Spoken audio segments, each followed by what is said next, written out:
Me diz um negócio, você tem plantas em casa? Você já parou para pensar que tem planta que é muito sensível à luz, tem planta que gosta de muita luz, tem planta que gosta do escuro, tem planta que tem folha larga, tem planta que transpira, tem planta que precisa de muita água, tem planta que você só pode dar um pouquinho de água. E por que isso acontece? Basicamente você vai entender a partir dessa aula que a gente fala a respeito de transpiração estomática. Eu me chamo Guilherme, eu sou professor de biologia e te convido, vem comigo!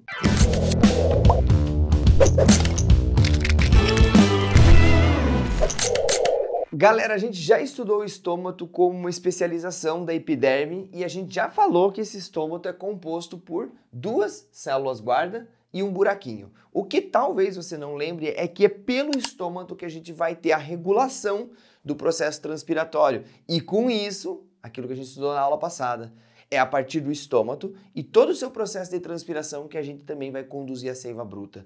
Então, a condução de seiva bruta via xilema depende de um processo chamado de transpiração estomática, que é muito simples, muito lógico. Deu de querer decorar um monte de coisa, você vai entender tudo a partir de agora. Dá uma olhada aqui no esquema que eu fiz. Você tem um estômago aberto, olha o buraquinho aqui, ó, chamado de ostíolo. E aqui você tem estômagos fechados. Olha o buraquinho, quase não dá para ver. Ele está cerrado, ele está fechado. O que acontece? Eu desenhei umas flechas, mas eu coloquei aqui duas situações. Numa situação tem luz, na outra situação não há luz. Então, bora raciocinar um pouquinho. O estômago, ele é uma estrutura que promove transpiração, beleza? Mas é a partir do estômago também que a gente tem trocas gasosas. É a partir do estômago que a planta vai receber gás carbônico para poder fazer a fotossíntese. Então vamos pensar o seguinte, se a gente tem luz, beleza, vamos fazer fotossíntese, vamos abrir o estômago, vamos pegar gás carbônico e vamos fazer essa parada. Agora, se não tem luz, para que a planta vai ficar capturando gás carbônico? Até porque a planta está sempre preocupada em não ficar perdendo água à toa. Se não tem luz, se ela não consegue fazer fotossíntese, para que ela vai ficar com todos os seus estômagos escancarados e transpirando, perdendo água, desidratando? A planta não quer fazer isso. Então a planta vai fazer fotossíntese, beleza, vamos abrir os estômagos para pegar gás carbônico. A planta tem água lá na raiz, beleza, vamos pegar aquela água lá e utilizar no processo de fotossíntese. Agora, se não tem luz, se não tem água, se não tem gás carbônico ou se tem gás carbônico suficiente lá já dentro da folha, a gente não vai precisar abrir o estômago. E todo esse processo é intimamente ligado à presença ou não de luz. Então dá uma olhada aqui, ó. Luz, esse é o nosso fator condicionante primeiro, primordial, tá? Beleza. Tem luz. O que acontece?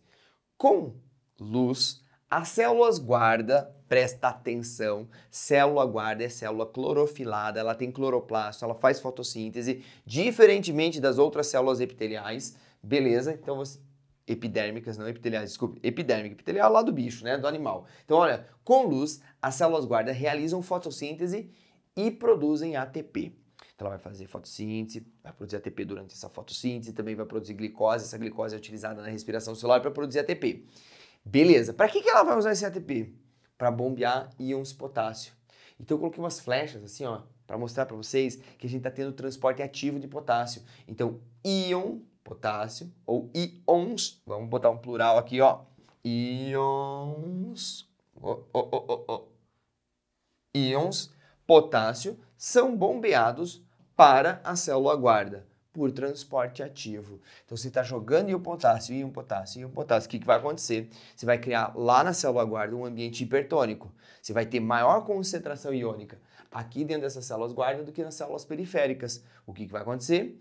A água sempre se desloca, você já estudou isso, você já sabe disso, a água sempre se desloca para onde tem mais concentração, onde tem mais soluto. Então a água vai começar a se deslocar, por osmose em direção às células guarda.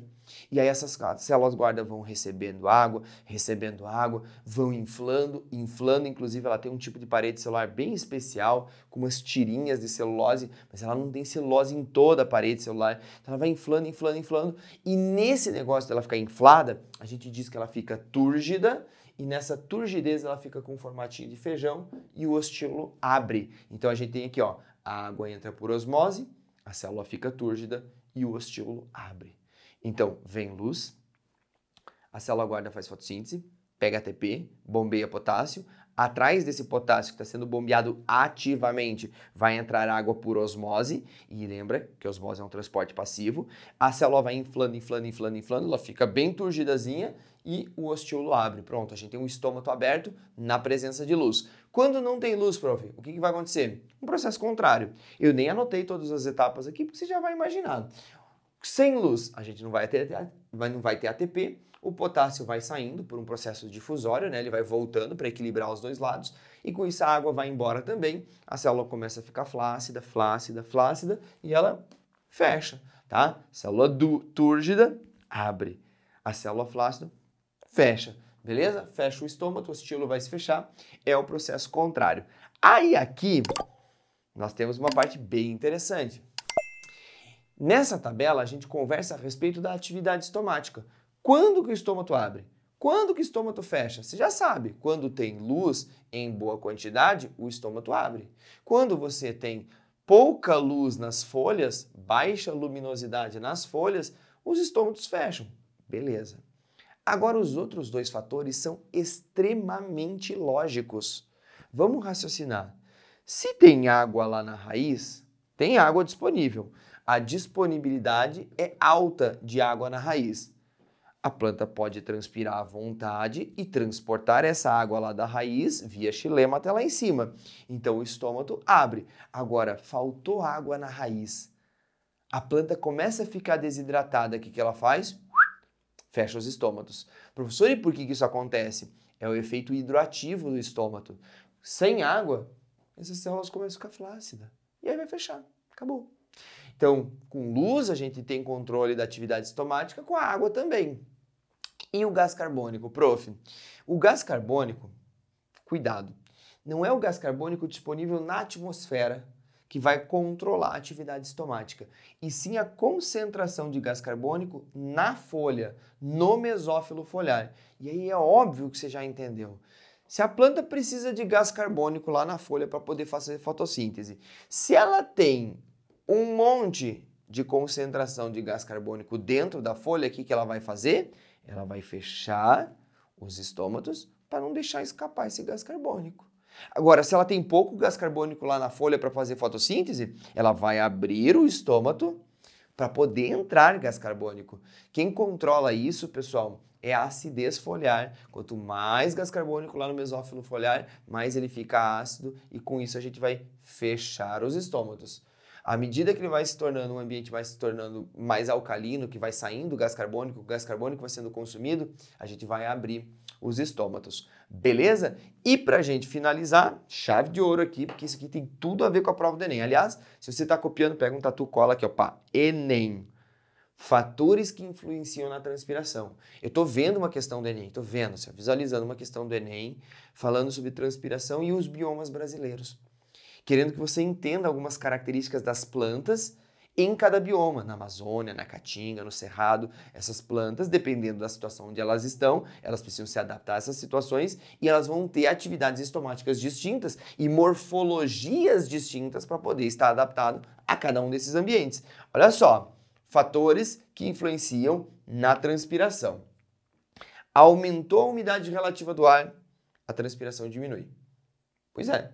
Quando o ambiente está muito saturado de água, a gente não vai ter saída de água, porque o que acontece com a transpiração é que vai ter mais água na planta do que fora. Então a água se desloca, né, a favor do gradiente de concentração. Tem mais água na planta do que fora, se o ambiente está muito seco, a transpiração aumenta. Então aumentou a umidade, a transpiração diminui. Aumentou a temperatura, começou a ficar mais quente, a transpiração aumenta. Aumentou o vento. Cara, o vento é um fator desgraçado para poder fazer a planta transpirar. Inclusive, tem plantas que são muito sensíveis. Se dá um dia de ventania, ela murcha todas as folhas, porque ela transpira demais, tá? Aumentou o vento, aumenta a transpiração. Aqui a gente tem uma carinha de Enem, ó. Aumentou a superfície foliar. Gente, quando a folha é muito larga, ela vai ter mais estômatos, ela vai ter mais capacidade transpiratória. Então, quanto maior a superfície foliar, maior é a transpiração. Lembra de folha da Amazônia. Plantas da Amazônia têm folhas largas. Por quê? Porque lá tem água sobrando, lá não é problema a água. Então, ela vai transpirando, ela não está nem aí. Agora, você vai para o Cerrado, você já começa a ver as folhas mais estreitas. Folhas mais coriáceas, com a cutícula grossa por cima, para não transpirar de maneira cuticular. Ou você vai lá para a caatinga, aí não tem folha mesmo. As plantas têm espinhos, claro que tem folhas também em algumas árvores, mas são folhas estreitas e a gente tem muitos cactos com espinhos, tá? Para não ter transpiração. E por último, os pelos. Folhas mais peludas se protegem da luminosidade e transpiram menos. Beleza? Eu espero que você tenha curtido essa aula, eu fiz ela com muito carinho. Se você gostou, dê o seu like, inscreva-se no canal e se você ficou com alguma dúvida, coloca aqui nos comentários, eu teria o prazer de te responder. Gente, um grande abraço, estudem muito, porque é o estudo que vai te levar para frente e tamo junto. Até a próxima!